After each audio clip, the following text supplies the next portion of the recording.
Hi there, this is Åsa with a new process video. Today I'm out in the woods with the family and we are picking blueberries and mushrooms, and this is the thing that we try to make as often as we can every fall and late summer. And we have a special law here in Sweden that allows us to walk in the woods and pick berries and mushrooms and spend time there without needing to ask the owner of the land. And it's in our law system. So, and we call it every month's right, and this is something that we are really proud of here in Sweden, and we enjoy it greatly. And for my family it means that we go out and pick mushrooms, and we spend time in the forest, and we also pick blueberries and sometimes lingonberries, but blueberries, they are sweet, so they are the best, of course, and mushrooms. So this is as a family like tradition when fall is around. And these particular photos were from a blueberry picking round, and you can see my son there in the middle of the greens, and there are a close-up photo of a blueberry bush, and also a photo of the catch when we got home. So a couple of mushrooms, they are chanterelles, and a bucket full of blueberries. Really nice, I love it. I filled the freezer with blueberries last year, and I've had them for breakfast, so it's totally luxury. Love it so much. The cards that I'll be using on this page are old ones from Simple Stories, so they are a couple of years old, but I love them, and I've been kind of saving them for the right occasion. I'm also using a really old Bow Bunny paper as a background, and I chose that one just because of the color. I think it suited or fit perfectly together with these colors that are in the photos. And I try to make use of all the wood grain cut-offs that I got when cropping the cards. I didn't want to get a lot of empty space from the cards, so I cut off those that I didn't want to have. Then I found a little piece of light green there on the back side of the cards, and I tried to cut them off just to bring in that color a little bit more, because it reminded me of the leaves of the blueberry bush. I want to thank you all once again for the sweet comments and for expressing your hearts on my layout, The Dark Fall of 2015. I was a bit reluctant when I posted this video, because it was so dark and so personal, and also so very emotional.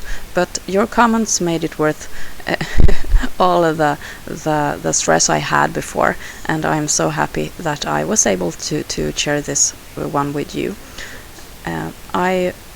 It was a new thing for me. I don't think that I have been that serious in my YouTube before, and it felt really great when I got the response from you guys. Thank you so much. The yield of the forest is very dependent of the weather during the whole spring, summer and fall season. So not every year is a good year for berries and mushrooms. This past year, 2015, was the perfect blueberry year.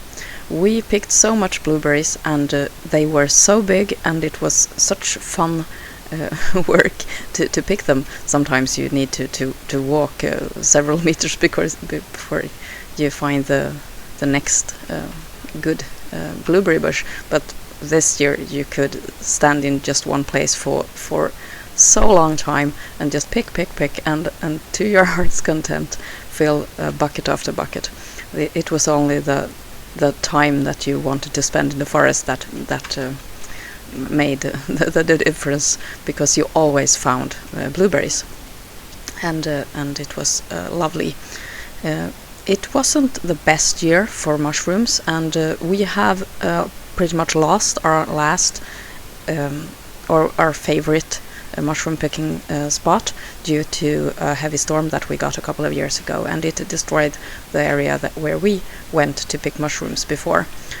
We need to find new mushroom picking areas and keep them to ourselves. They are huge secrets, really. When someone finds a nice mushroom spot, you don't really share it with others. it's like that here. You easily tell people that I went to the north today and I picked a lot of mushrooms, but you're never more specific than that. And but we didn't pick as much mushrooms this year as we normally do. My guess is that since we didn't have any warmth at all during the summer last year, it was a bad mushroom year. But I also saw on Facebook, people posting pictures of their catches, so perhaps we went to the wrong places. Let's talk a bit about the scrapbooking now, because now I'm going to do something that you often hear people talk about and mentioning when it comes to letters and sticker letters, but you rarely see it actually done. And when you have a sheet of stickers, and you have removed the letter, you have like an outline left on the sticker sheet, and I've heard lots of people say that those are perfect for using as extra letters, but I can't say that I ever seen that. But on this layout, I'm using the outlines to make extra letters, because as you know, I have kind of a hate-love relationship towards scrapbooking stickers and thickers, because I never seem to have the right letters. But this time I'm using the outlines and I'm cutting close to the outline so that I get a very thin line, and I'm using those to spell my title for this page.